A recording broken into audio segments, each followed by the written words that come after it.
सम्मोहन की शक्ति साधारण नहीं है, सबसे बड़ी शक्ति आपके भीतर अचेतन है। जैसे अवधि के सम्मोहन हमारे पूरे जीवन में कहां कहां काम करता है। जैसे आप शादी कर लेते हैं, विवाह कर लेते हैं, विवाह करके आप करते क्या है, 7 चक्कर लगाकर आप करते क्या है? वो सिर्फ एक सम्मोहन की प्रक्रिया है कि 7 चक्कर लगाकर, धूमधाम मचाकर, बैंड बाजा बजाकर, पंडित पुरोहित को बुलाकर, लोगों को इकट्ठा करके आप अपने को सम्मोहित कर रहे हैं कि अब मेरी पत्नी है ये। कल ये पत्नी मरती, आपको कोई दुख ना होता।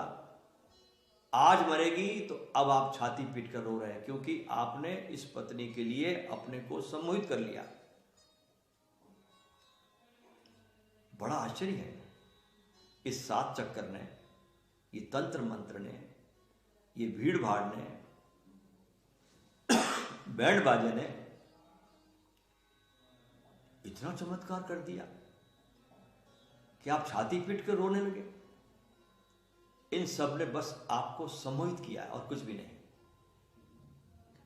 इसलिए जो लोग सोचते हैं कि शादी ब्याह में इतने क्रियाकांड करने की जरूरत नहीं है, जो आधुनिक लोग सोचते हैं ना, उनको पता नहीं है कि अगर ये क्रियाकांड नहीं होगा तो पत्नी पैदा ही नहीं होगी। ये क्रियाकांड अनिवार्य है, सम्मोहन का हिस्सा है। इसलिए जिन मुल्कों ने इन तथाकथित बुद्धिमानों की बात मानकर, और कभी कभी तो ऐसा लगता है कि बुद्धिमान बहुत बुद्धिहीनता की बातें भी करते हैं, उनकी बात मानकर इसका क्या फायदा, 7 चक्कर लगाने से क्या मतलब, बैंड बाजे से क्या मतलब, फुलझड़ी फटाके का क्या मतलब, घोड़े पर बैठने का क्या मतलब, दूल्हे के कपड़े पहनने से क्या मतलब। विवाह करना, शादी करना तो कर लो, हाथ में डालो, माला डाल दो, विवाह हो गया। लेकिन ध्यान रखना, वो सारी की सारी प्रक्रिया सम्मोहन की प्रक्रिया थी। उस सम्मोहन के प्रभाव में ही तुम पति बनते हो और वो पत्नी बनती है, और तुम्हारे बीच संबंध निर्मित होता है। वह तुम्हें अपनी मालूम पड़ती है, तुम उसे उसके मालूम पड़ते हो।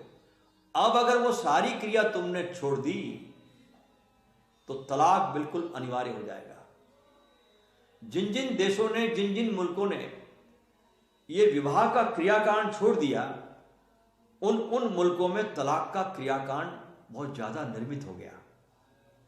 और ये अनिवार्य है, क्योंकि हमें पता नहीं है, मन के काम करने के सब ढंग सम्मोहन के हैं। उस प्रक्रिया से गुजरेंगे तो मन सम्मोहित हो जाएगा।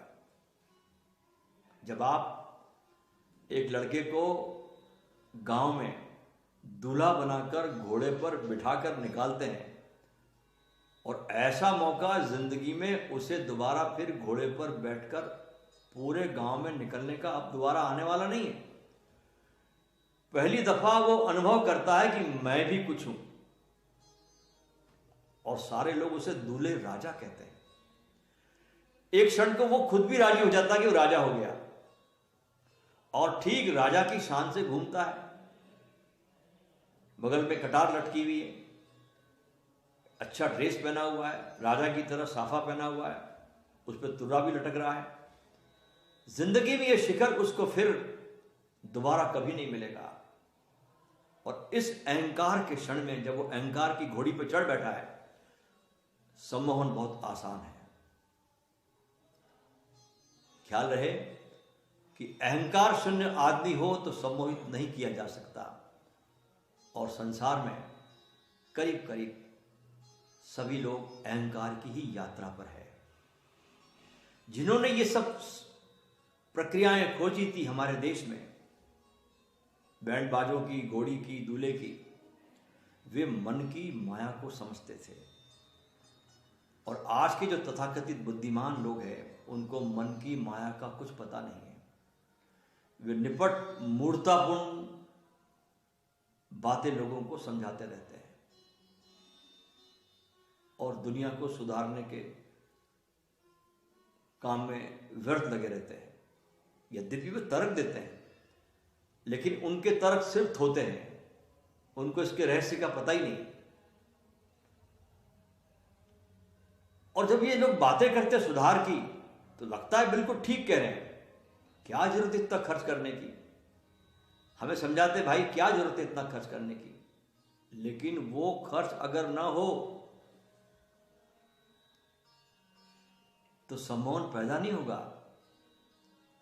इसलिए गरीब आदमी भी अपनी हैसियत से उस सम्मोहन में ज्यादा खर्च कर लेता है। क्यों? क्योंकि वो जानता है कि ये खर्च करने का मौका उसे दोबारा कभी नहीं आएगा। हैसियत से ज्यादा खर्च करके वो अपने दिल को बहुत नाजुक कर लेता है और बड़े अहंकार से भर जाता है। उस क्षण में उसके भीतर जो प्रवेश कर जाता है वो टिकेगा। अब वो स्त्री साधारण नहीं रही, पत्नी हो गई। अब वो पराई नहीं रही, मेरी हो गई।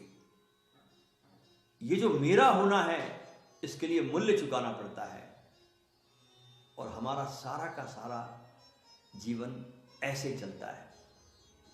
मेरा शरीर भी मेरा ही सम्मोहन है। इसलिए ख्याल रहे कि आपके शरीर में भी आपके बड़े विभाजन हैं।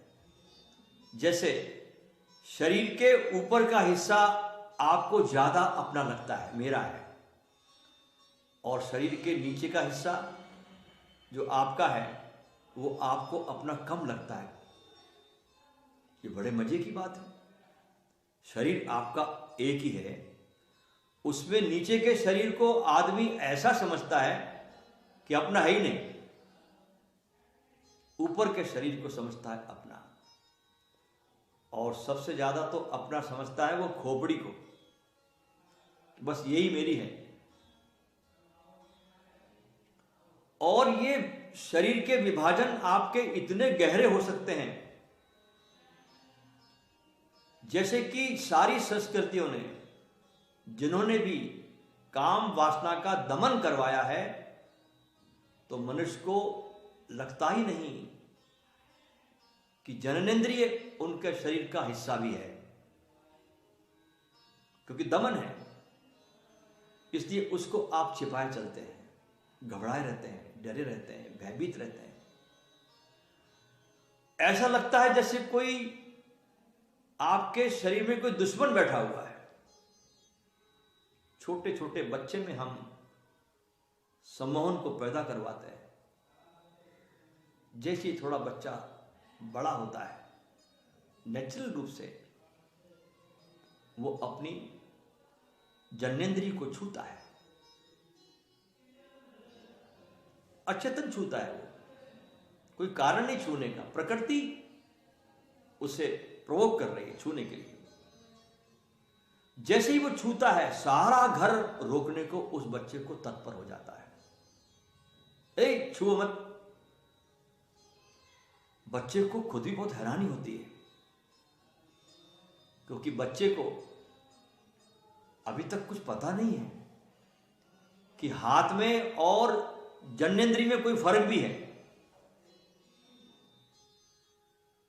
लेकिन सारा घर बच्चे की इस हरकत से सचेत हो जाता है और पूरे घर में निंदा का भाव आ जाता है। बच्चा भी डर जाता है कि मामला कुछ और है। बाकी सब शरीर में तो ठीक है, जननेंद्रिय ठीक नहीं है।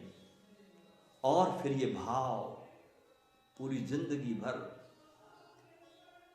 सघन होता चला जाता है और पूरी जिंदगी पीछा करता है। अभी अभी अमेरिका की एक खिलौना बनाने वाली कंपनी ने एक खिलौना बनाया है। कभी आपने ख्याल ही नहीं किया होगा कि आपके सब खिलौने झूठे हैं, क्योंकि उन खिलौनों में जननेंद्रिय नहीं होती। अगर आपका एक गुड्डा है तो उसमें जननेंद्रिय नहीं होती, बाकी सब होता है। लड़की है, गुड़िया है, तो उसमें जननेंद्रिय नहीं होती और बाकी सब होता है। एक बड़ी कंपनी को सूझा, और बड़ी सूझ की बात है, और 5-6 हजार वर्षों में पहली दफा किसी कंपनी को सूझा कि बात तो झूठ है, प्रामाणिक नहीं है, तो उस कंपनी ने जन्नेंद्रिया बना डाली खिलौनों में। तो सुप्रीम कोर्ट तक मुकदमा गया और आखिर अमेरिका के सुप्रीम कोर्ट ने फैसला दिया कि जन्नेंद्रिया खिलौनों में नहीं बनाई जा सकती। आश्चर्यजनक बात है, क्या हमारा दिमाग है?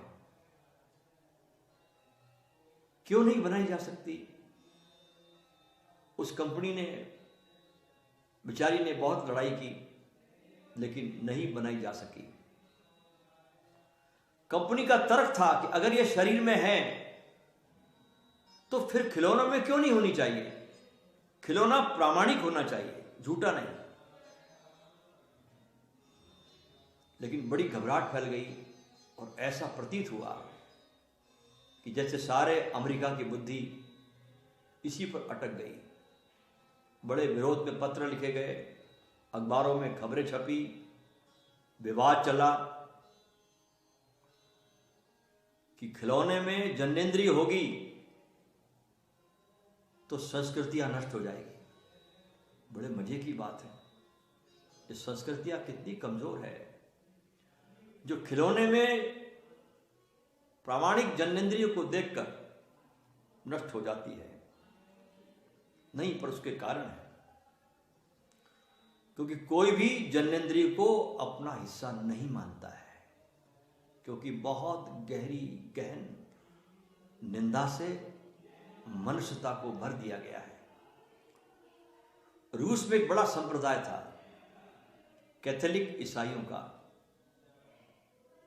जिसका नियम यह था कि जब तक कोई अपनी जन्नेंद्रिय न काट डाले तब तक वो धार्मिक नहीं हो सकता।